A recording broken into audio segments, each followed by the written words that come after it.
Wisp Sports Radio, the voice of women in sport.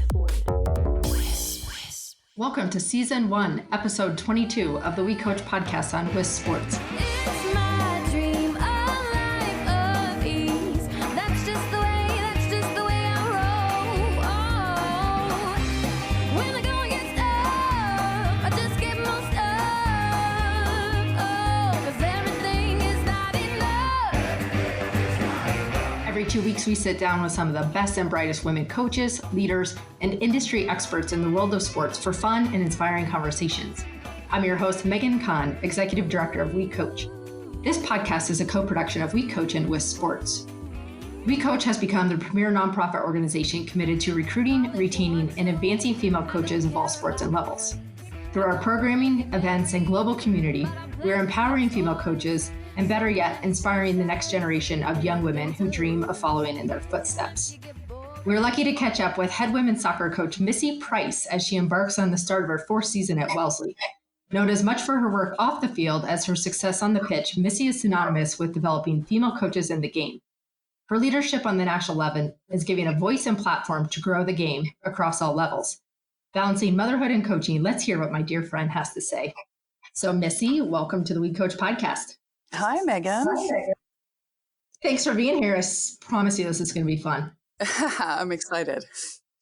And for our listeners, let's divulge up front. We have known each other and crossed paths and worked together for a number of years. So we do know quite a bit about each other, but I'm going to dive in a little bit and see if I can pull out little nuggets that even I don't know. Okay, let's do it.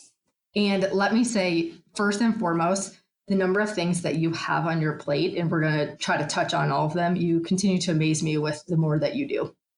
Well, thank you. More isn't always better. I definitely have learned that too. Awesome. I can't wait to hear all these nuggets that I know you're going to drip as we go along here. And also, on the cusp of your season, I know I can't overextend my welcome, so I'm going to try to keep this on time. You got it. Let's do it. All right. In fact, I'm leading us off. I don't even know that I know the answer to this question. Tell us how you got into coaching.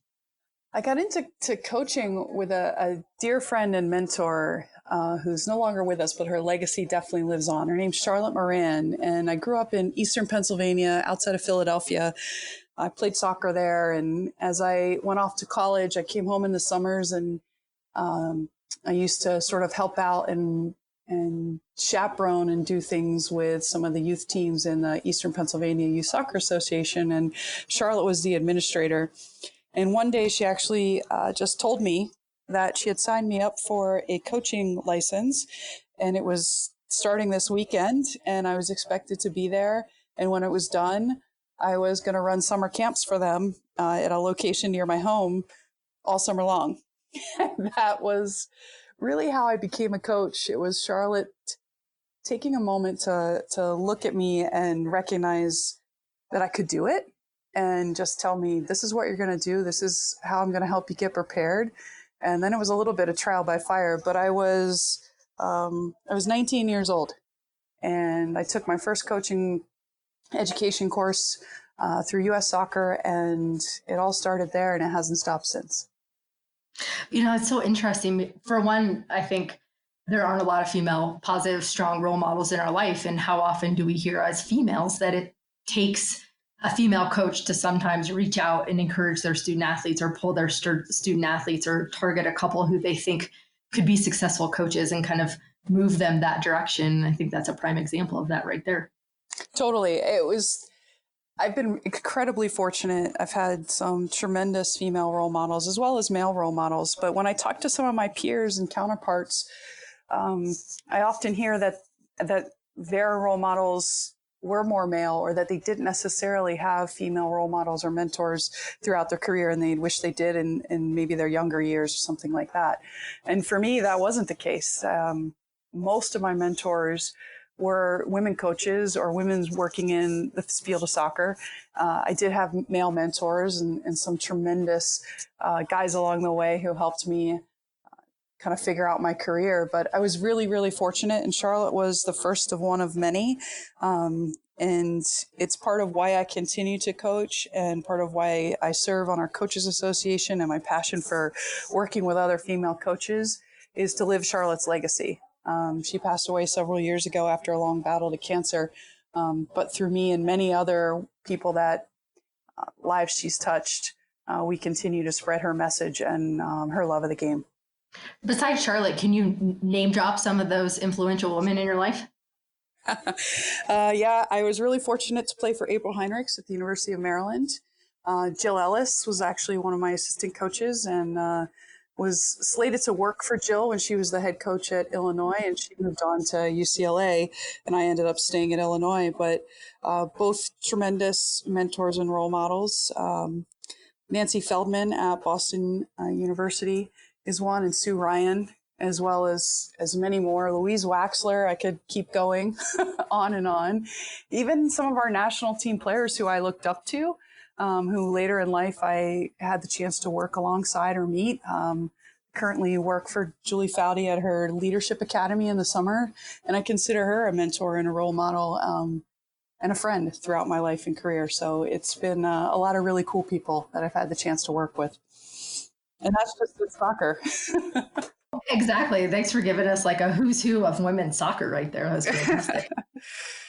So talk us through, you're 19, you work these camps, you end up going to Maryland and playing, and then really how you transition and touch on some of those assistant coach stops you mentioned already, Illinois and staying there. So give us a little touch point on those stops along the way. So I ended up, after graduating from college, I went to the University of Virginia for my master's degree. And at the time, April Heinrichs was the head coach. So I was her assistant in my couple years there. I then moved on to the University of Illinois and worked with Tricia Taliaferro, who was actually my college roommate. And that connection was built through Jill being the head coach at Illinois. And she had, like I said, moved on to UCLA. Tricia and I worked together for several years at Illinois, and then I was at the University of Miami with her. And about mid-2000s, I decided to pursue my PhD in sports psychology. And at the time, I went back to the University of Virginia, and I left college coaching as my full-time gig and worked in youth coaching at that time, and pursued a PhD that took me a couple different stops along the way, including the University of Minnesota. And then I went on to become an assistant coach at the University of Nevada, finishing my PhD. And that was also my first head coaching job. So in 2010, I became a doctor of sports psychology and the head coach at the University of Nevada. That's kind of a short version of the story. Well, 2010 must have been a heck of a year, but what I really want to know is, you had some impressive D1 stops along the way in molding you to become that head coach. When you went from assistant coach to head coach, what's the biggest difference? What was the eye-opening moment for you?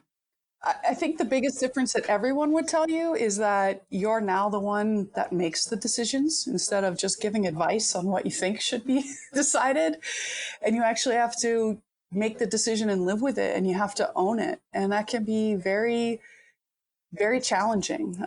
Sometimes that challenges your moral compass. Other times it asks you to decide what's best for the program, even though it doesn't necessarily feel good in whatever decision you're making at the moment. But it's for the greater good. So it's a huge challenge to navigate and become comfortable with. And to trust yourself. I think trusting yourself and being confident in the decisions that you're making are one of the greatest challenges of becoming a head coach. Or a leader, really. I mean, in any profession, I think is probably the biggest thing, especially as women. I would totally agree. And as we get into this, we might talk about this some more, but learning about yourself as a person and learning about the type of coach that you are and your values and your goals and your beliefs, and being, to me, authentic is the most important thing about my coaching career. I need to lead from a place of authenticity. It makes those decisions, even though they're difficult, it makes them easier. And it guides me. It gives me that grounding that you need, because coaching's the same thing every day, but it's different every day. and even one challenge that you face at an institution, you get to a new one and you're given something that's similar. You're like, oh, I've dealt with this before. It doesn't always mean you're going to deal with it the same in the new place. Well, I'm going to take your lead there. Let's stay on with leading from authenticity and your time at Nevada, and then we're going to work our way toward Wellesley. So I think like for me, it's all about being yourself. Like I had to know who I was as a coach. And I think some of that you learn by doing. But I had to be myself. I couldn't stand in front of my athletes and ask things of them I wouldn't ask of myself, or I couldn't lead a program and advocate for my program if I didn't really know what truly mattered to me. And I think from a leadership standpoint, the self-awareness piece of that, you have to know yourself. And some of that takes time. I don't, as an assistant, I think you start to learn who you are. I think you can watch other head coaches and mentors and even other assistant coaches and colleagues and learn from them and see how they seem to behave and act, and are they leading from a place that's authentic? Our student athletes today, they want you to stand in front of them and be yourself. And I think sometimes we all fall victim to needing to fit into a mold or requirements or a job description or something that's being asked of us, maybe from an AD level. And it's difficult and it gets scratchy and it gets a little itchy.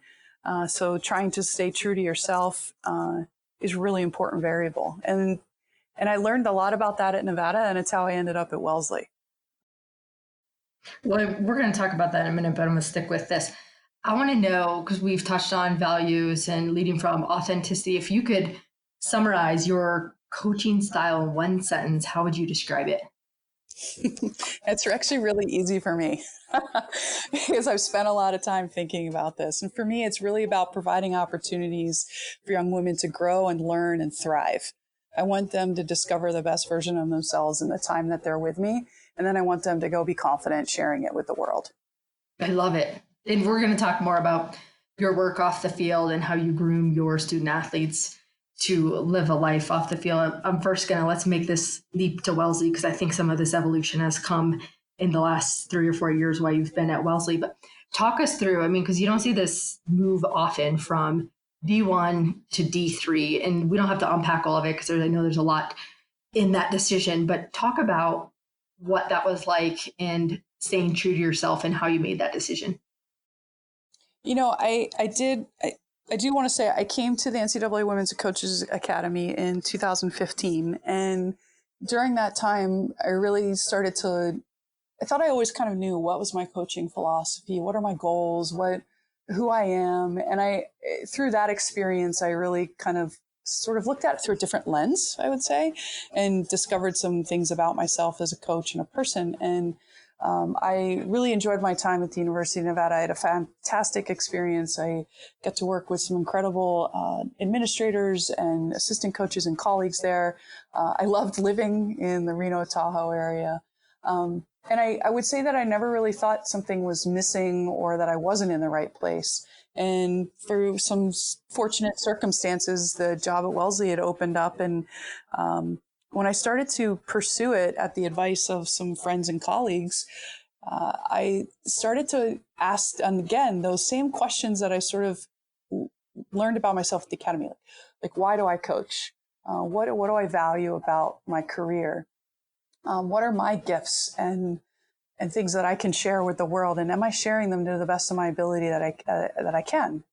And as it wasn't really that I wasn't or couldn't, but I wasn't to the best of my ability, I think was the part that really stuck to me. And as I sort of pursued the job at Wellesley, I started to realize that when you talk about fit, when you talk about what matters most to you, I started to say to myself, I think I can have it all here. I can be an advocate. I can be an educator. I can be a coach. I can be a mentor. I can have the things that are important to me in my personal life as far as my family and the support network and things I need there to do this job well.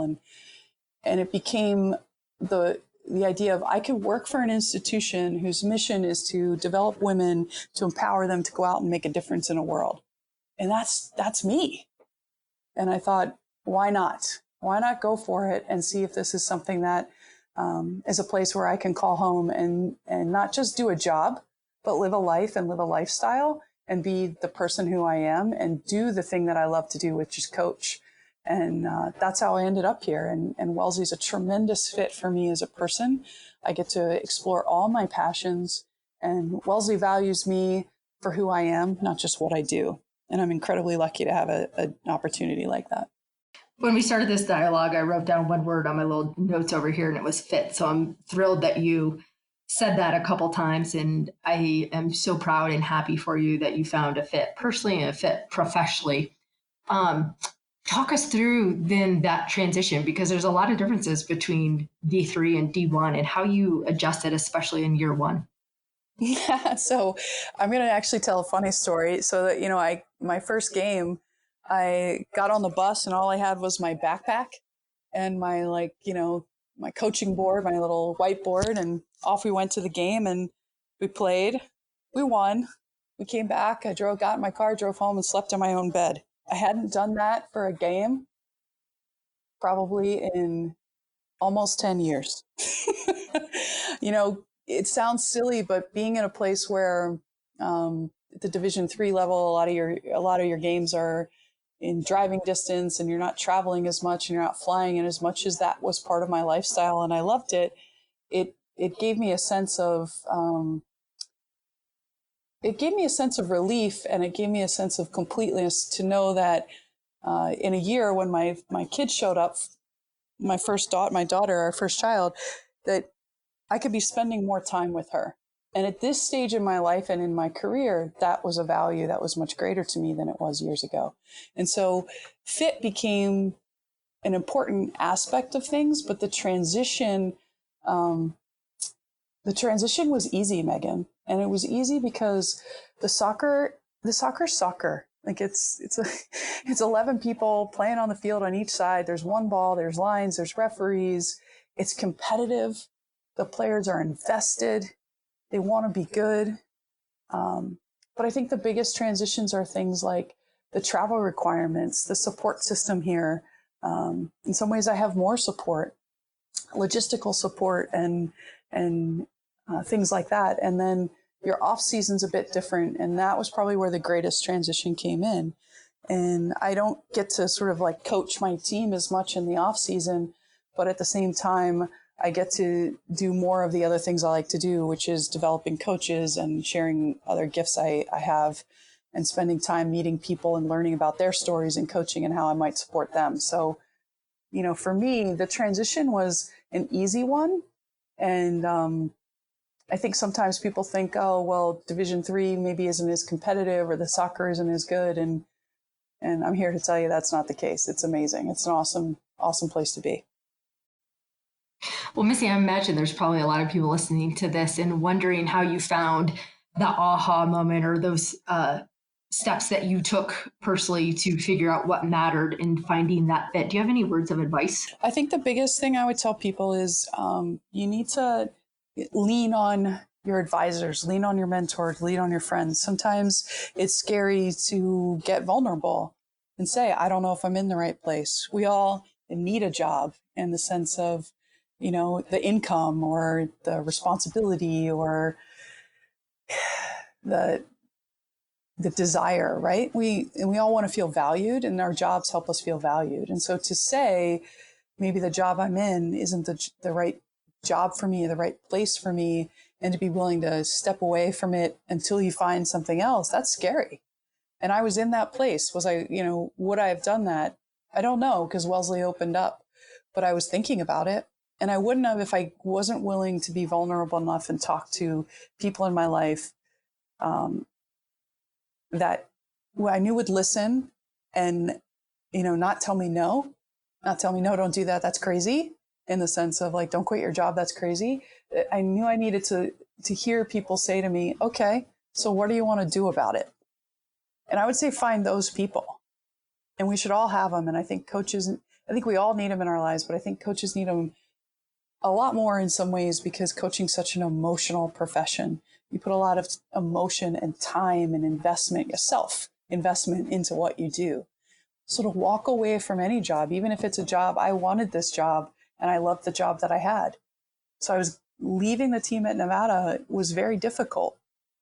And starting over and starting a new program is emotionally a difficult transition. But when I had all these people in my corner who would ask me questions like, well, why wouldn't you leave? What are you afraid of? Or what are your ups and downs? Pros and cons. But I had to be the one willing to start those conversations. And it goes back to what you said earlier when you said, stay true to yourself. That's my motto. That's what we're going to name this podcast, I think, right there. We just got our title. There we go. You've already alluded to it a couple times in the investment in the self of not only you, we're going to get to that, but I want to dive into your student athletes. Talk about the leadership development that you do with your team. Yeah, it starts in the recruiting process. I talk to them a lot about, the decision to come to college is their own. And I want them to know what they're getting themselves into when they come to Wellesley and when they come to be part of our program. So we're really transparent from the beginning. And within that discussion, we share with them really about my team culture. And it has to do with 4 things. It has to do with gratitude, curiosity, encouragement, and like embracing your edge, stepping outside your comfort zone. So you've got to be willing to be all those things if you want to come play here. If this is what you want to be part of, that's the kind of culture you're going to be exposed to. And that's not just on the field, that's off the field. That's while you're in the classroom. That's while we're doing team activities. That's while you're in meetings with me or with the assistant coaches. It's while we're watching film. I don't want to just sit and watch film with a player and tell her everything. A lot of it's going to be questioning. So tell me what you saw in that clip. Let's be curious about what you think and curious about your own learning. Be willing to be self-critical and share that with me, and let's have a dialogue. And so when they start in our process from a recruiting standpoint, they're hearing that message.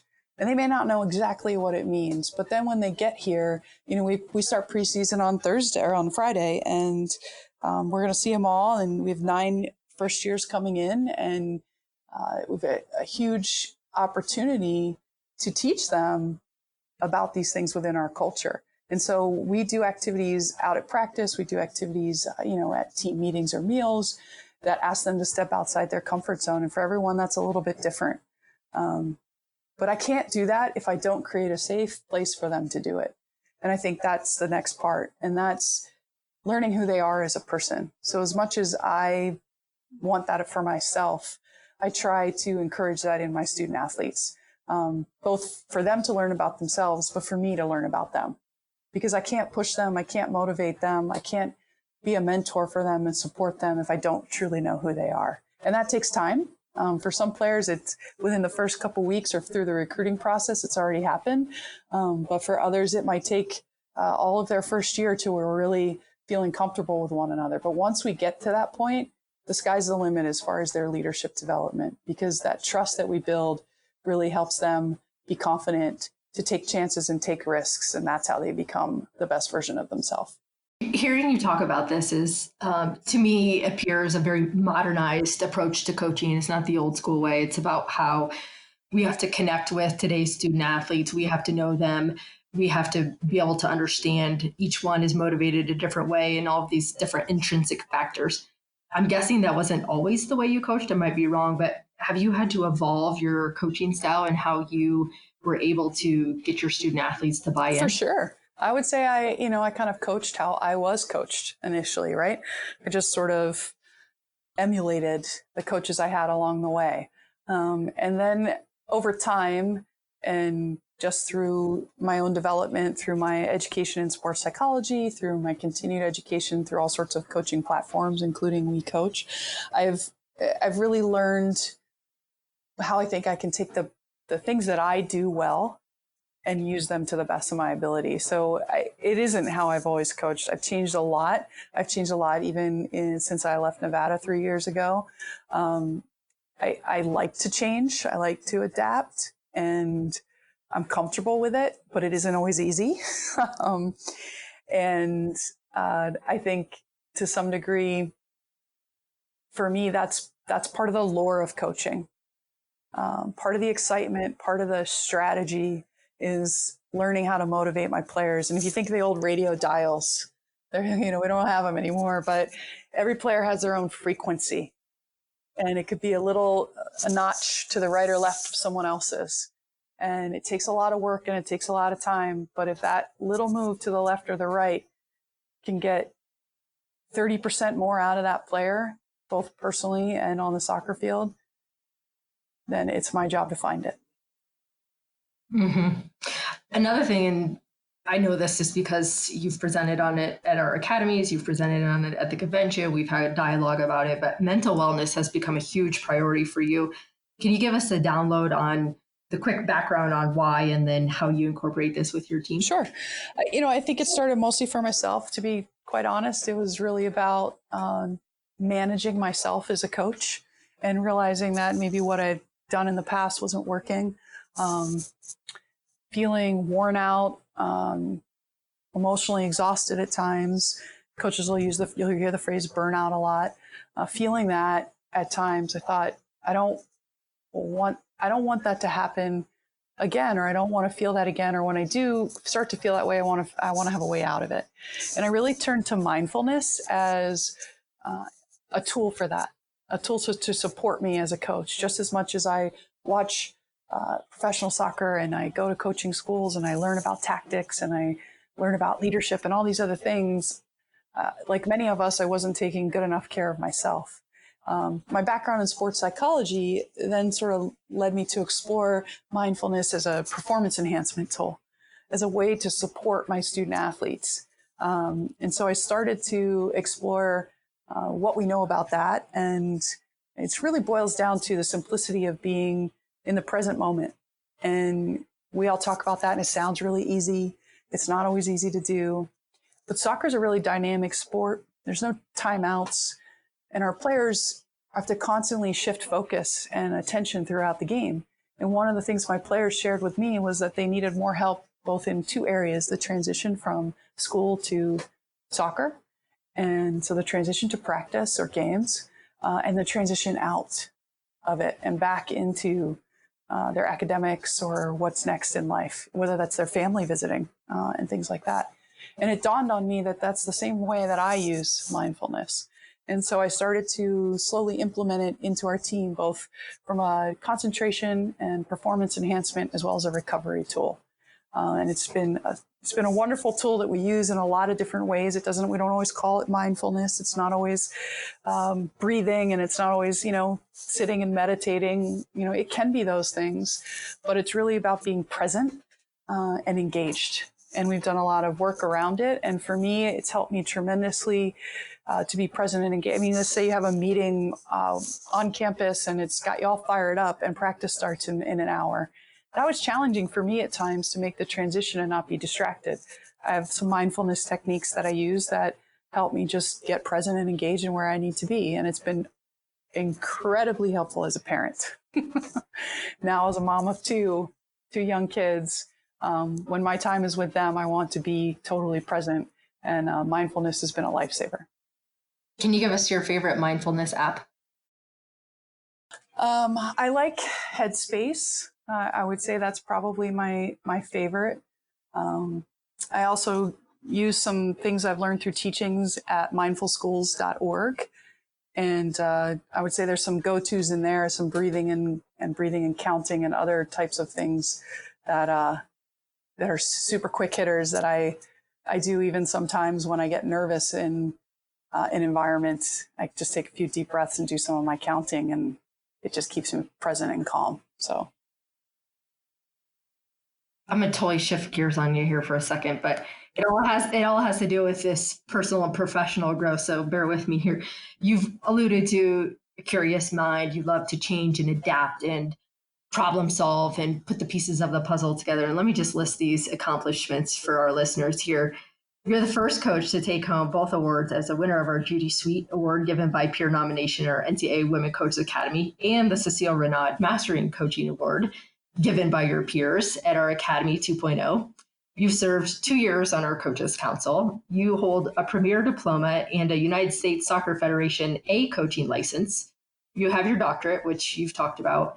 Definitely there's not a shortage of a quest for learning. Can you give us specific examples that you do and how you continue learning and growing within the game, but also just from a leadership perspective? So right now I'm a podcast junkie,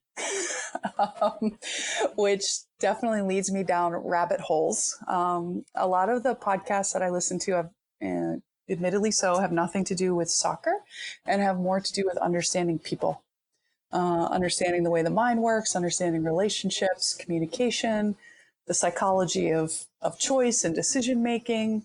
I'm just fascinated with human nature and the way that we interact with one another.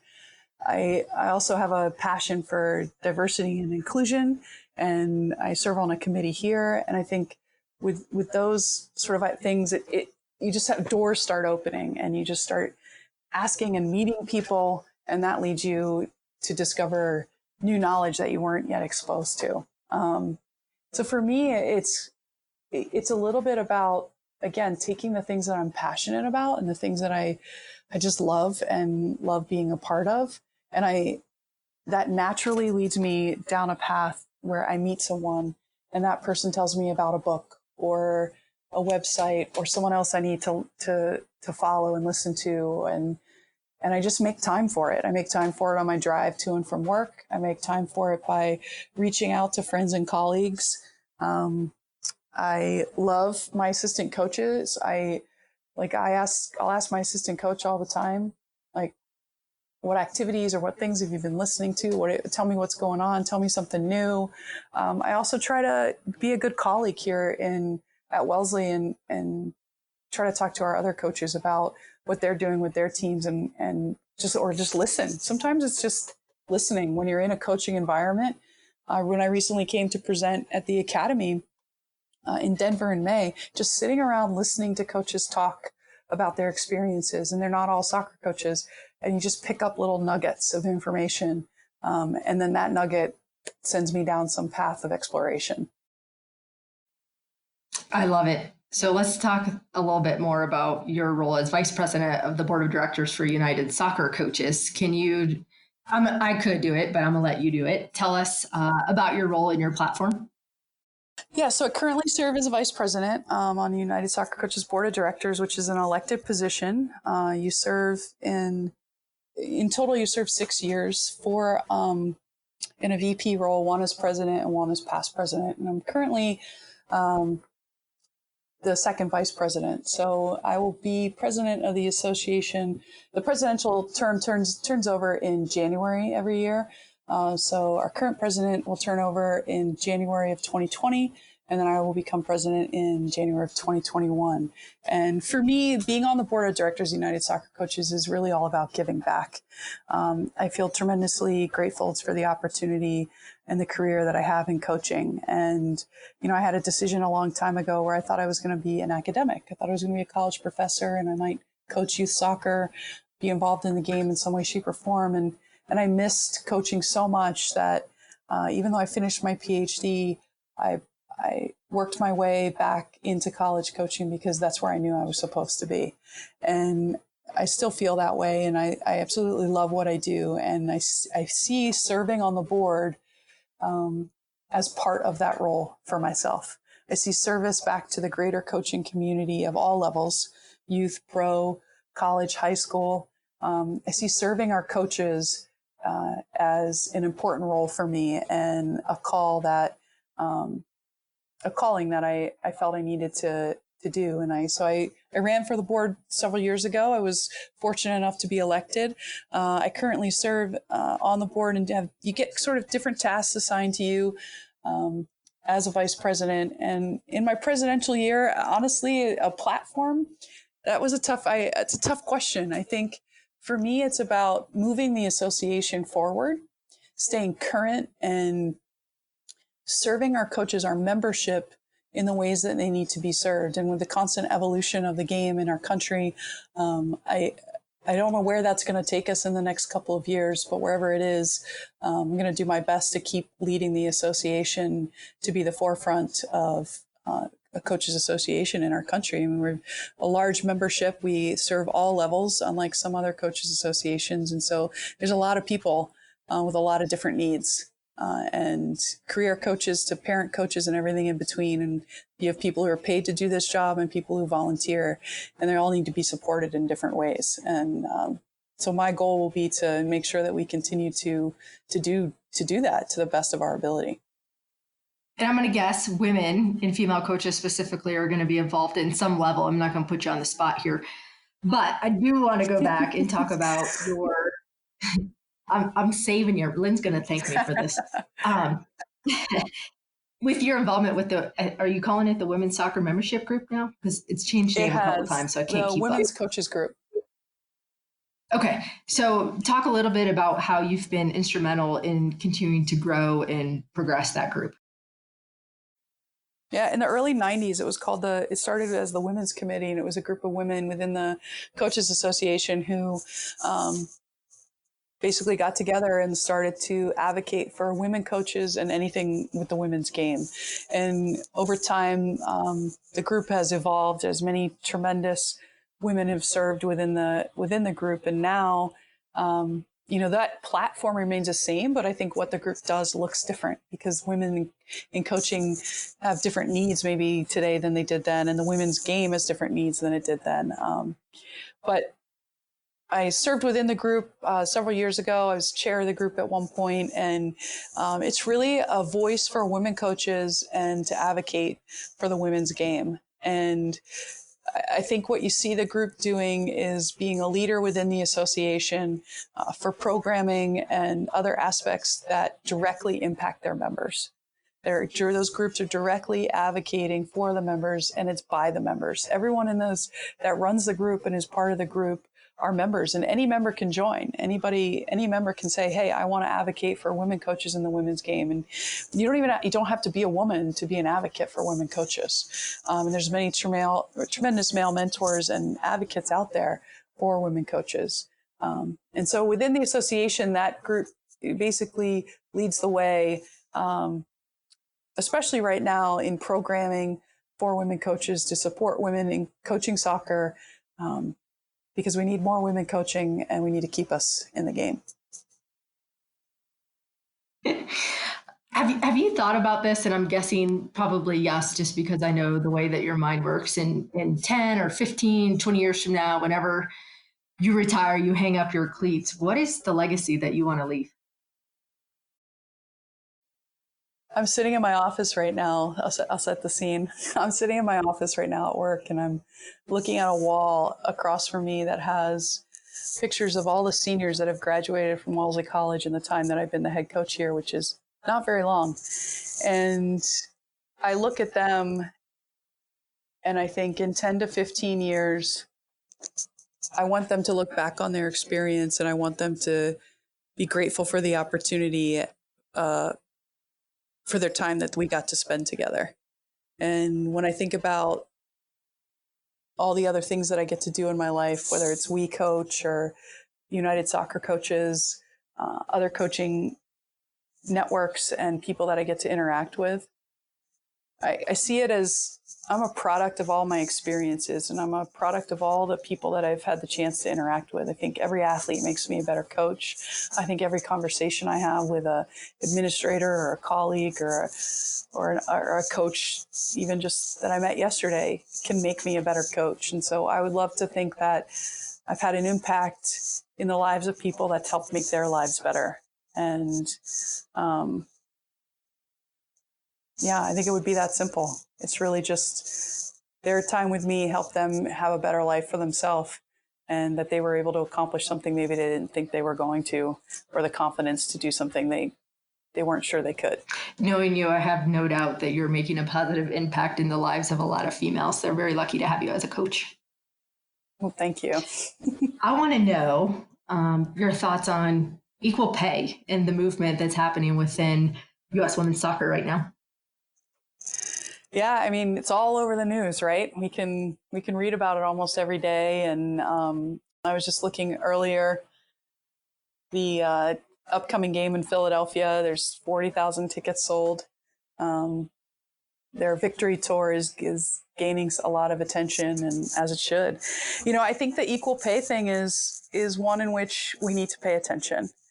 And it isn't just for women's soccer, although obviously I believe it's truly important, but there's still a pay gap in our country. There's still glass ceilings that need to be broken down. And without movements from players like the women on the women's national team, without women finding a voice and standing up for it, it isn't going to change.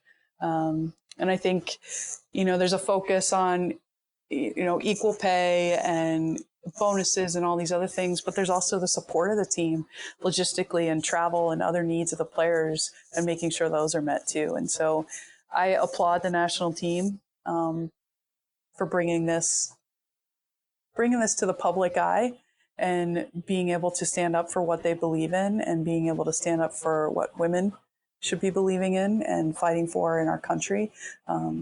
Because I think it's just one of the pieces to the puzzle, equal pay for our players, equal pay for our coaches.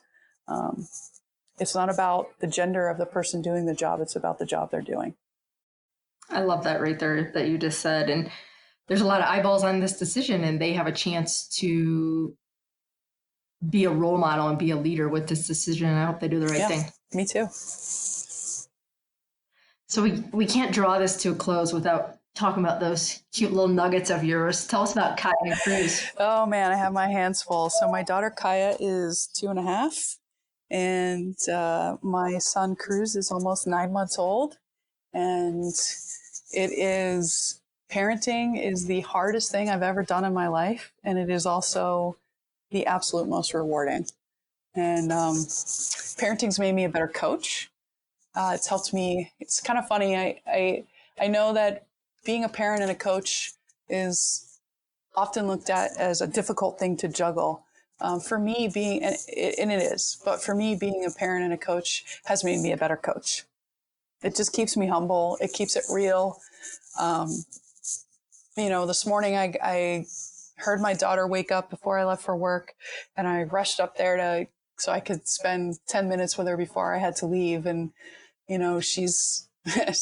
I put a shirt on that a friend of ours gave her, Nicole gave her a shirt. It says Future Feminist. And that was the shirt I put on today.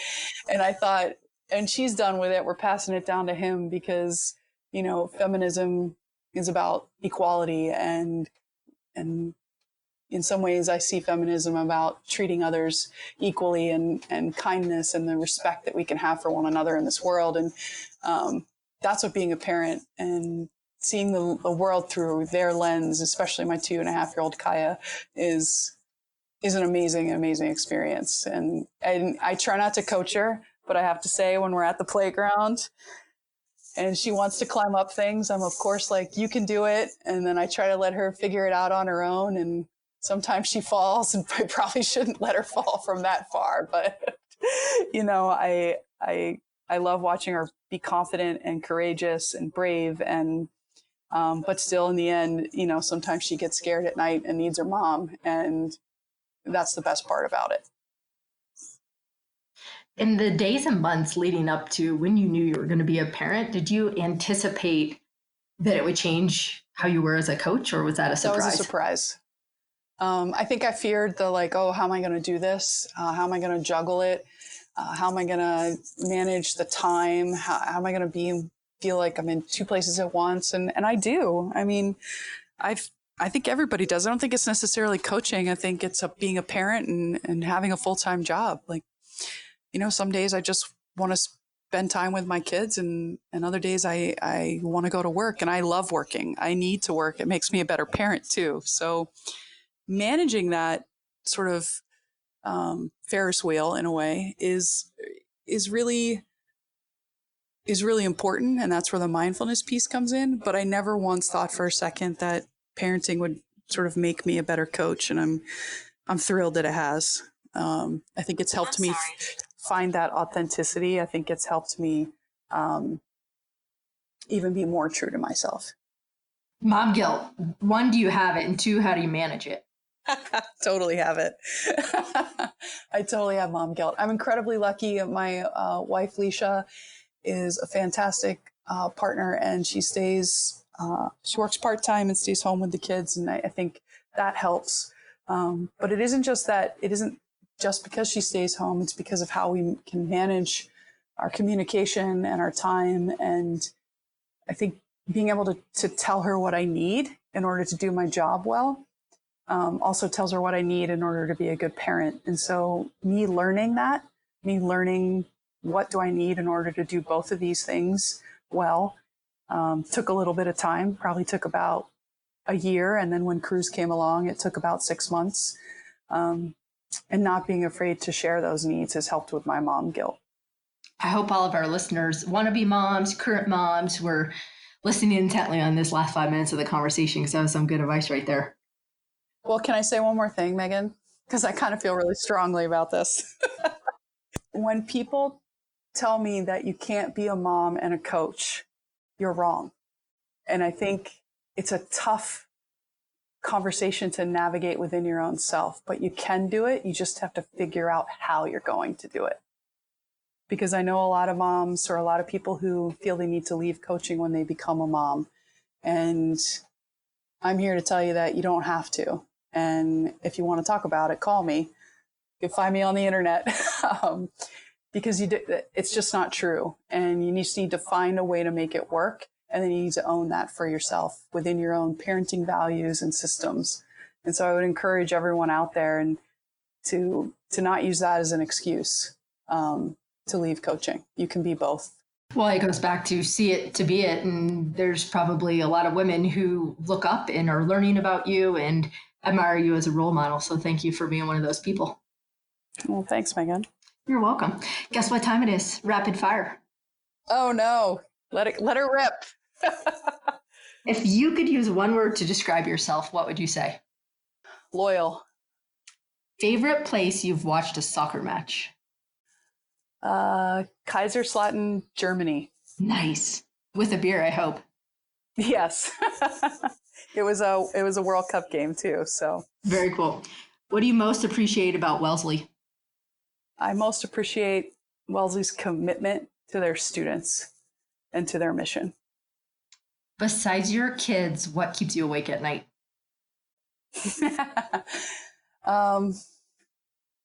Being the best that I can be in the areas of my life that mean the most to me. So that feeling of, am I doing it all to the best that I can?